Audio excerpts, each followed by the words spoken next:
Born in Atlanta, Georgia, on January 15, 1929, Martin Luther King Jr. was a Baptist minister and social activist who spearheaded the American civil rights movement from the mid-1950s until his assassination in 1968.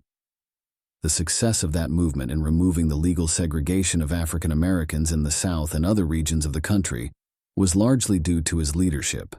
As the leader of the Southern Christian Leadership Conference, King gained national attention by advocating for nonviolent strategies to advance civil rights, including the historic 1963 March on Washington. He was awarded the Nobel Peace Prize in 1964. King's powerful speeches, such as his famous "I Have a Dream" speech, resonated with people across the nation and inspired them to join the fight for equality. His commitment to nonviolent resistance and his ability to mobilize large numbers of people were key factors in the success of the civil rights movement. Despite facing numerous challenges and threats, King remained dedicated to his cause until his untimely death, leaving behind a lasting legacy of courage and determination. The early years. King was raised in a well-to-do middle-class home, surrounded by Southern Black ministry tradition. Both of his paternal and maternal grandparents were Baptist preachers. King's grandparents' sermons and teachings greatly influenced him as a child, laying the groundwork for his future career as a minister.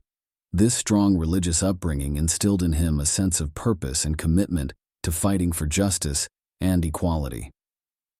Young Martin was raised in a loving extended family and had a good education. Despite his safe upbringing, King nevertheless encountered the prejudices that were prevalent in the South at the time. When he was around 6 years old, a white playmate told him that his parents would no longer allow him to play with King because they were now attending segregated schools. This incident stayed with him forever. This incident deeply impacted King and served as his first personal encounter with racial discrimination. It ignited a fire within him to challenge and dismantle the unjust system of segregation that plagued his community and the nation as a whole. King's maternal grandmother, whose death in 1941 left him shaken and unstable, was the person he held closest during these formative years. The 12-year-old King attempted suicide by jumping from a second-story window, upset that he had discovered her fatal heart attack while attending a parade without his parents' consent. At the age of 15, King enrolled at Morehouse College in Atlanta in 1944 as part of a unique wartime initiative designed to increase enrollment by accepting gifted high school students like King. At Morehouse College, King quickly became known for his exceptional intellect and leadership skills. Martin worked the summer on a tobacco farm in Connecticut before starting college. It was his first prolonged absence from home and his first meaningful exposure to racial relations outside of the segregated South. During his time on the tobacco farm, Martin witnessed firsthand the injustices and discrimination faced by African Americans in other parts of the country. Experience in the North only served to increase King's growing distaste for racial segregation. This experience solidified his determination to fight for racial equality and justice, motivating him to become a prominent civil rights activist in the future. Additionally, King's time on the tobacco farm allowed him to gain a deeper understanding of the systemic issues that perpetuated racial discrimination, which further fueled his passion for social change. King preferred studying law and medicine at Morehouse, but in his final year, he decided to follow his father's advice and enter the ministry. Benjamin Mays, the president of Morehouse College and a social gospel activist, whose powerful speeches and progressive viewpoints had a lasting influence on King's father, served as King's mentor there. Under Mays's guidance, King developed a strong sense of social justice and a belief in the power of nonviolent resistance. After graduating from Morehouse in 1948, King spent the next 3 years at Crozer Theological Seminary in Chester, Pennsylvania, where he became acquainted with Mohandas Gandhi's philosophy of nonviolence, as well as with the thought of contemporary Protestant theologians. King's time at Crozer Theological Seminary further deepened his understanding of the principles of nonviolence and strengthened his commitment to social justice. In 1951, he graduated with a Bachelor of Divinity degree. King, who was well known for his persuasive speeches, was chosen to lead the nearly all-white student body at Crozer University as president. During his presidency, King worked tirelessly to bridge the racial divide and promote equality among students. He organized events and discussions that encouraged dialogue and understanding, helping to create a more inclusive and accepting environment on campus. Despite facing resistance from some members of the student body, King's leadership and dedication left a lasting impact on the university community. King left Crozer to attend Boston University, where he studied the relationship between man and God to establish a solid basis for his own theological and ethical inclinations. In 1955, he was awarded a doctorate for a dissertation titled A Comparison of the Conceptions of God in the Thinking of Paul Tillich and Henry Nelson Weeman. This dissertation was a significant contribution to the field of theology and marked the beginning of his influential career. The Montgomery bus boycott. In Boston, King got to know Coretta Scott, an Alabama native who was a student at the New England Conservatory of Music. They eventually got married in 1953 and had 4 kids together. King had been the pastor of Montgomery, Alabama's Dexter Avenue Baptist Church, for just over a year when a small group of civil rights activists there decided to challenge racial segregation on the city's public bus system in the wake of the December 1, 1955, incident in which African-American woman Rosa Parks was arrested for breaking the city's segregation law after she refused to give up her bus seat to a white passenger. This incident sparked the Montgomery bus boycott, a 381-day protest that King and other civil rights leaders led. The boycott ultimately resulted in a Supreme Court ruling that declared segregation on public buses unconstitutional. To boycott the public transportation system, activists established the Montgomery Improvement Association, with King serving as their leader. Being a young, well-trained man who was too new to the area to have enemies gave him an advantage. He was well-liked, and it was believed that his professional standing and family ties would allow him to find another pastorate if the boycott failed. In his first speech to the group as its president, King declared, "We have no alternative but to protest. For many years we have shown an amazing patience. We have sometimes given our white brothers the feeling that we liked the way we were being treated. But we come here tonight to be saved from that patience that makes us patient with anything less than freedom and justice."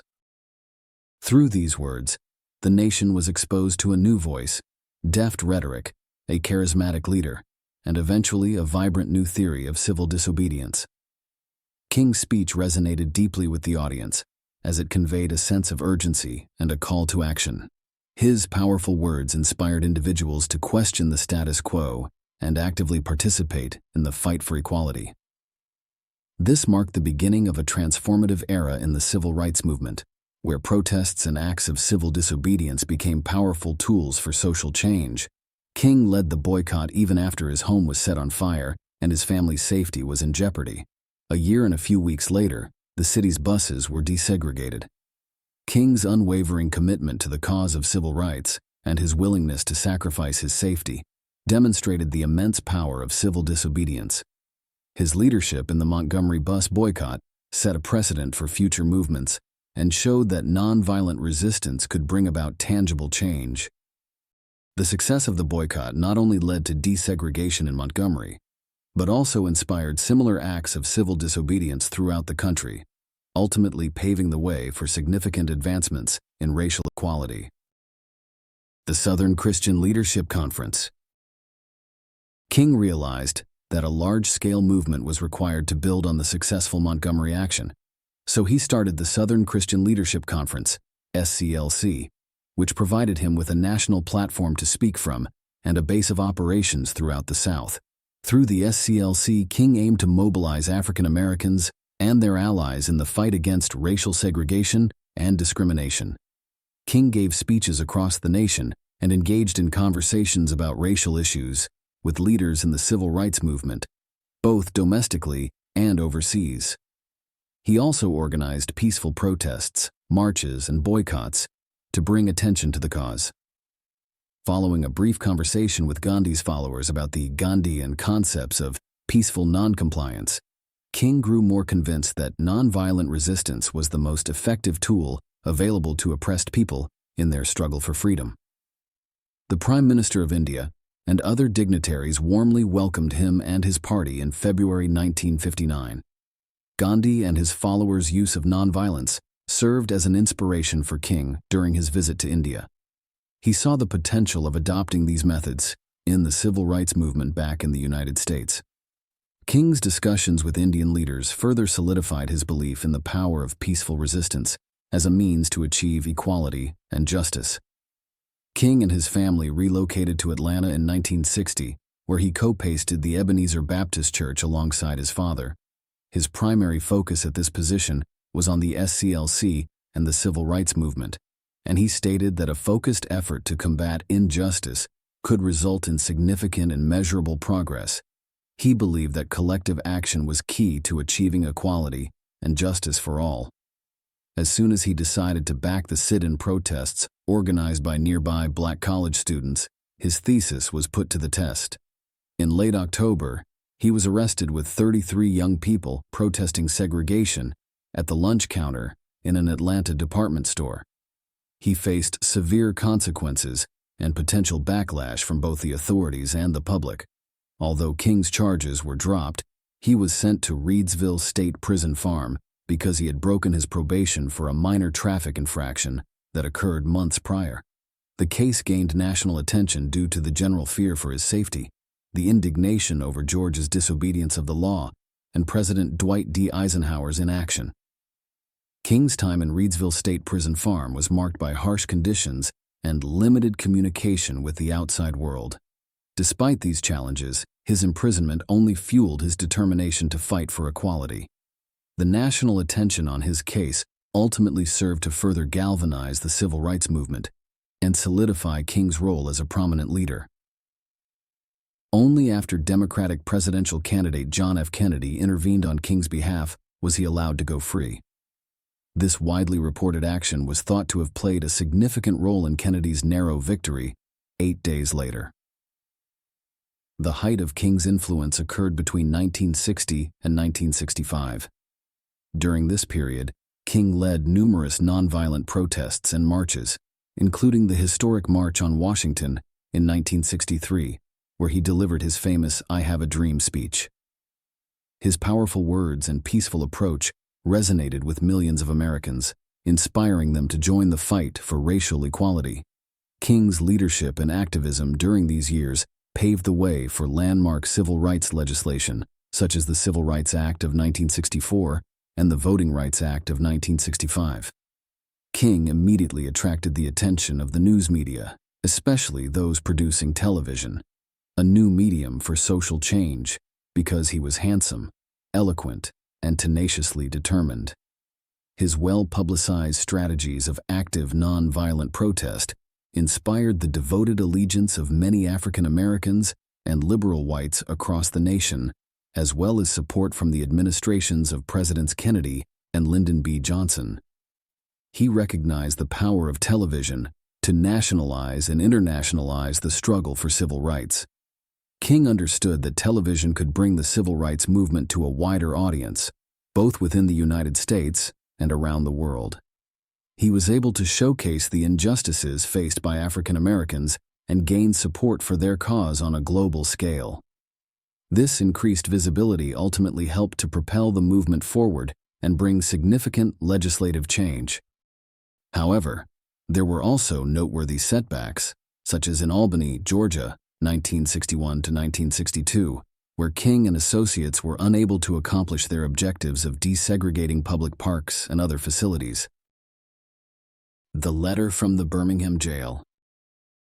When police used dogs and fire hoses on the protesters in Birmingham, Alabama, in the spring of 1963, King's campaign to end segregation at lunch counters and in hiring practices garnered national attention. King was imprisoned along with many of his followers, including hundreds of students. The images of dogs attacking peaceful protesters shocked and outraged the country. The Birmingham campaign became a turning point in the civil rights movement, leading to increased support for King's cause and putting pressure on the government to enact change. However, not all of Birmingham's black clergy supported him, and some of the white clergy who had released a statement asking African Americans not to support the demonstrations were vehemently against him. While incarcerated in Birmingham, King composed a highly expressive letter outlining his nonviolent stance and addressing the criticism he faced from both black and white clergy. This letter, known as the Letter from Birmingham Jail, not only defended his actions, but also emphasized the urgency of the civil rights movement and the need for immediate change. King's powerful words resonated with people across the nation, further solidifying his role as a prominent leader in the fight for equality. King and other civil rights leaders organized the historic March on Washington near the end of the Birmingham campaign in an attempt to unite the various forces for peaceful change and to emphasize to the nation and the world the significance of resolving the racial issue in the United States. The March on Washington, held on August 28, 1963, drew a crowd of over 250,000 people and is best remembered for King's iconic "I Have a Dream" speech. This historic event brought national attention to the civil rights movement and helped pave the way for the passage of the Civil Rights Act of 1964. The Nobel Peace Prize was given to King in Oslo in December, capping an exciting year. "I accept this award today with an abiding faith in America and an audacious faith in the future of mankind," said King in his acceptance speech. "I reject the notion that man is morally incapable of reaching out for the eternal oughtness that confronts him because of the isness of his current nature."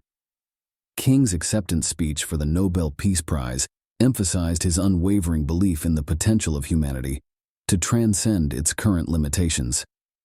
He challenged the idea that human beings are inherently incapable of striving for a higher moral standard, emphasizing instead the importance of pursuing what is morally right despite the present circumstances. Challenges of the final years. A federal voting rights law that would provide legal backing for the enfranchisement of African Americans in the South was needed, and the first indications of opposition to King's strategies came during the demonstrations in Selma, Alabama, in March 1965. The protests in Selma, Alabama, were a turning point in the civil rights movement because they exposed the violent opposition that African Americans faced when attempting to exercise their right to vote. These events highlighted the urgent need for a federal voting rights law to protect and ensure equal access to the ballot for African Americans in the South. On March 7th, state troopers using nightsticks and tear gas drove back the marchers led by Hosea Williams and John Lewis. The horrific scene was captured on television and came to be known as Bloody Sunday. 2 days later, King was still determined to lead a second march despite a federal court's injunction and Washington's attempts to talk him out of it. He believed that the fight for civil rights was too important to back down now. Leading a group of 1,500 participants, both black and white, he crossed the Pettus Bridge outside of Selma until the group encountered a state trooper barricade. The state troopers ordered the marchers to turn back, but King refused to comply. Instead, he kneeled in prayer and then turned the group around, avoiding a violent confrontation. King lost the support of many young radicals who had previously criticized him for being overly cautious as a result of this decision. He believed in the power of nonviolent resistance and saw turning back as a strategic move towards achieving his ultimate goal. The nation was stirred, and the Voting Rights Act of 1965 was passed as a result, causing a significant shift in the political landscape. The frustration and impatience among black communities grew, leading to the emergence of more radical and militant groups, such as the Black Panther Party. These groups advocated for a more aggressive approach in fighting against racial inequality and demanded immediate and substantial change. King's nonviolent religious tenets were being questioned more and more, particularly in the most impoverished parts of the big northern cities. The extent of urban African American unrest was made evident by the rioting that occurred in the Watts neighborhood of Los Angeles in August 1965. The Watts riots were a response to years of systemic racism, police brutality, and economic inequality experienced by black residents in the neighborhood. The violence and destruction during the riots highlighted the deep-rooted frustrations and anger within Black communities across the country. At the start of the following year, King and his forces launched a campaign against racial discrimination in Chicago, hoping to address the issue of urban poverty. Segregation in housing was to be the main objective. Following a spring and summer of protests, marches, and demonstrations, the city and a coalition of labor organizations, liberals, and African Americans signed an agreement that called for several steps to be taken to enforce the housing laws and regulations that were already in place. These steps included the creation of a Fair Housing Commission to investigate and address instances of discrimination, as well as the establishment of programs to provide affordable housing options for low-income families. Despite these efforts, however, the agreement faced significant challenges in implementation and enforcement, highlighting the ongoing struggle for racial equality in urban areas. Young Black Power enthusiasts were now publicly challenging and mocking King in both Illinois and Mississippi. The young urban radicals, dressed in blue jeans and possessing a sharp tongue, advocated for instantaneous change and confrontation, while King represented patience, middle-class respectability, and a measured approach to social change. These clashes between young Black Power enthusiasts and Martin Luther King Jr. reflected a generational divide in tactics and ideologies within the civil rights movement. While King emphasized nonviolent resistance and peaceful protests, the urban radicals believed in more aggressive and direct action to address racial inequality. This ideological rift highlighted the complexities of pursuing racial equality in urban areas and the diverse strategies employed by different groups within the movement. Malcolm X even went so far as to label King's strategies as criminal, saying that it is wrong to teach a man not to defend himself when he is constantly the target of vicious attacks. King expanded the scope of his approach beyond racism in response to growing criticism.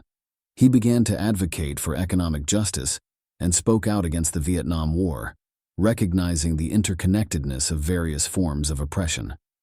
At a massive peace rally in the same city on April 15, 1967, and Riverside Church on April 4, 1967, he made an irreversible commitment to oppose U.S. involvement in the Vietnam War. He had previously opposed the war in early January 1966, but he had given in due to official outrage from Washington and fierce resistance from the Black community. Despite facing backlash and resistance, King's commitment to opposing the Vietnam War only grew stronger. He believed that fighting for economic justice and speaking out against the war were essential in addressing the interconnected forms of oppression that marginalized communities faced. King's unwavering stance on these issues solidified his legacy as a leader who fought for justice on multiple fronts. Subsequently, he attempted to broaden his support base by assembling a coalition of impoverished individuals from all racial backgrounds to tackle economic issues like destitution and joblessness. It was a form of populism, aiming to include student militants and pacifist intellectuals alongside janitors, hospital staff, seasonal laborers, and the impoverished of Appalachia. The movement sought to unite people from diverse backgrounds to address economic disparities and improve the lives of those struggling with poverty. However, none of them offered much support, causing the movement to face significant challenges in achieving its goals. King traveled to Memphis, Tennessee, in the spring of 1968 to support the sanitation workers' strike in that city, which put a stop to his plans for a Poor People's March to Washington. The sanitation workers' strike in Memphis was a pivotal moment for the movement, as it highlighted the plight of low-wage workers and the need for fair labor practices. Despite facing opposition and setbacks, King remained determined to fight for economic justice until his untimely assassination later that year. Many of his admirers and biographers believed that King sensed that his time was running out. The night before he passed away on April 3rd, King prophesied to a gathering at the Mason Temple Church in Memphis, saying, "I've seen the promised land. I may not get there with you, but I want you to know tonight that we, as a people, will get to the promised land." This statement is often interpreted as King's acknowledgement of his mortality and his belief that the struggle for economic justice would continue even after his death. The following day, King and his companions were standing on the Lorraine Motel's second-story balcony when a sniper shot and killed him. King's assassination on April 4, 1968, shocked the nation and sparked widespread mourning and outrage. The tragic event marked a turning point in the civil rights movement, leaving a void in leadership and inspiring renewed determination to carry on King's legacy of equality and justice. More than 100 cities nationwide experienced riots and other disturbances as a result of the killing. James Earl Ray, a white man who was suspected of being the assassin, admitted to the murder on March 10, 1969, and was given a 99-year prison term. Ray later went back to his original confession and claimed that he was the victim of a conspiracy and that lawyers had coerced him into making it. However, the authorities largely rejected his claims. It was an unexpected turn of events that the King family eventually defended Ray. In March 1997, King's son Dexter had a meeting with the suspected assassin before publicly endorsing Ray's request for a reopening of his case. Despite the unexpected turn of events, the authorities remained skeptical of Ray's claims and did not reopen his case. However, Dexter King's endorsement brought renewed attention to the case and sparked further debate about Ray's guilt or innocence. Ultimately, the controversy surrounding James Earl, Ray's involvement in Martin Luther King Jr.'s assassination, continues to be a subject of speculation and investigation. America will never have the benefit of Mr. Ray's trial, which would have produced new revelations about the assassination, as well as established the facts concerning Mr. Ray's innocence, Coretta Scott King said after Ray passed away on April 23, 1998. Even though the U.S. government looked into King's death multiple times and came to the same conclusion that Ray was the only assassin, the murder is still under investigation. The lingering doubts and unanswered questions surrounding the assassination have fueled conspiracy theories and skepticism among some individuals. The legacy and historical significance. King continued to be the most well-known African-American leader of his time in the years following his passing. He left a lasting impact on the civil rights movement, and his legacy continues to inspire generations today. The successful campaign to create a national holiday in his honor in the United States, and the construction of a King Memorial on the Mall in Washington, D.C. Close to the Lincoln Memorial, the location of his well-known 1963 "I Have a Dream" speech confirmed his status as a significant historical figure. King's teachings and philosophy of nonviolence have also influenced countless social justice movements around the world. His commitment to equality for all remains a guiding light for activists fighting against racial discrimination and injustice today. King has been honored with state holidays, public statues, paintings, streets, schools, and other namesake designations by numerous states and municipalities. These efforts to honor King have focused more on his role as a civil rights advocate than on his controversial speeches during his final year, condemning American intervention in Vietnam and calling for the Poor People's Campaign. Despite the focus on his civil rights advocacy, it is important to acknowledge King's stance on the Vietnam War and his call for economic justice through the Poor People's Campaign. These aspects of his activism highlight his multifaceted approach to addressing systemic inequalities and provide a more comprehensive understanding of his legacy. King's willingness to challenge prevailing power structures demonstrates his unwavering commitment to social justice and serves as an inspiration for activists today. The King Holiday Campaign overcame forceful opposition, with critics citing FBI surveillance files suggesting that King was an adulterous radical influenced by communists. The release of these files under the Freedom of Information Act in the 1970s sparked a public discussion about King's legacy, but the vast archives that are now available offer a thorough and impartial account of King's life and ideas, and have also served as the foundation for numerous significant studies. Two significant works by King, Parting the Waters, 1988, by Taylor Branch, and Bearing the Cross, 1986, by David J. Garrow, were awarded Pulitzer Prizes. These works have become essential resources for understanding the life and legacy of Martin Luther King Jr. Books and articles presented him as a multifaceted individual who was deeply dedicated to achieving social justice through non-violent means, but also flawed, fallible, and limited in his control over the mass movements with which he was associated. However, his impact and influence cannot be denied. While efforts to honor King's life started almost immediately after his assassination, congressional support for the idea of a national holiday did not materialize until the late 1970s.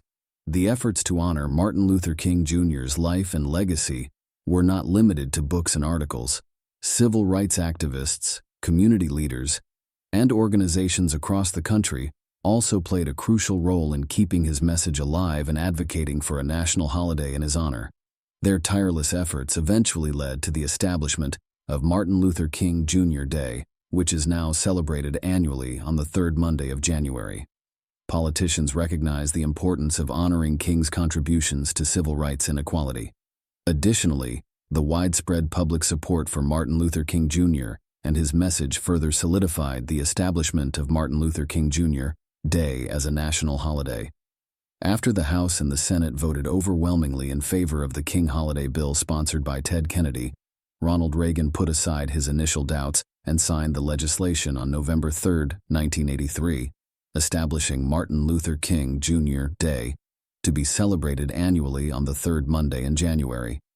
The holiday was first observed on January 20, 1986, and has since become a day of reflection and service, encouraging individuals to participate in community projects and promoting King's vision of equality. This national holiday serves as a reminder of the ongoing fight for civil rights and the importance of King's legacy in shaping American society. The King's Day national holiday did not put an end to disagreements regarding King's legacy, but with time, more people came to recognize him as an American icon. Despite the initial disagreements surrounding King's legacy, his impact on American society has become increasingly recognized over time. Today, he is widely regarded as an American icon, and his holiday serves as a powerful reminder of the ongoing fight for civil rights and equality. Members of King's fraternity, Alpha Phi Alpha, had suggested a permanent memorial in Washington, D.C., even before the first King national holiday was established. Their suggestion eventually came to fruition with the dedication of the Martin Luther King Jr. Memorial in 2011. This memorial stands as a testament to King's enduring legacy and serves as a gathering place for individuals to reflect on his contributions to the civil rights movement. In 2009, a congressional delegation visited India to commemorate the 50th anniversary of King's visit to what he called the land of Gandhi. King's life was also honored in other nations. The legacy of Martin Luther King Jr. As with the lives of other major historical figures, King's life has been interpreted in new ways by successive generations of scholars, many of whom have drawn attention to the crucial role of local black leaders in the African American protest movements of the 1950s and 60s. Historians and biographers have questioned the notion that Southern black protest movements were dependent solely on King's charismatic leadership, acknowledging that grassroots activists like Rosa Parks, Fred Shuttlesworth, and others paved the way for King's ascent to national prominence. These scholars argue that King's success was not solely due to his efforts, but rather the collective efforts of many individuals who fought for civil rights. They highlight the importance of recognizing and celebrating the contributions of these local black leaders in shaping the African American protest movements. Still, King studies maintain that he played a unique leadership role. For instance, even though King frequently minimized his role in the Montgomery bus boycott, his speeches and inspirational leadership enabled a small-scale demonstration against bus seating to become a significant historical occasion. King's ability to inspire and mobilize others was a key factor in the success of the civil rights movement. His powerful speeches and unwavering commitment to nonviolent resistance inspired countless individuals to join the cause and take action. Additionally, King's leadership extended beyond the Montgomery bus boycott, as he went on to play a pivotal role in organizing other major protests and advocating for legislative change. More broadly, King's studies have indicated that his ability to connect Black aspirations to transcendent, broadly shared democratic and Christian ideals was his most important contribution to the modern African American freedom struggle. He played a crucial role in shaping the movement and inspiring future generations to continue fighting for equality and justice. King also made an appeal to everyone's conscience, which increased public support for civil rights legislation. His emphasis on nonviolent protest and interracial cooperation allowed him to effectively combat the legalized racial discrimination and segregation system in the South, but it also proved insufficient in his later years when he attempted to address racial and economic issues that affected the entire country. Despite the challenges he faced, King's legacy remains as a powerful symbol of hope and perseverance. His leadership and advocacy paved the way for significant advancements in civil rights, leading to the passage of landmark legislation such as the Civil Rights Act of 1964 and the Voting Rights Act of 1965. However, his untimely assassination in 1968 left many unfinished battles in the fight for racial and economic equality, leaving future generations to carry on his work.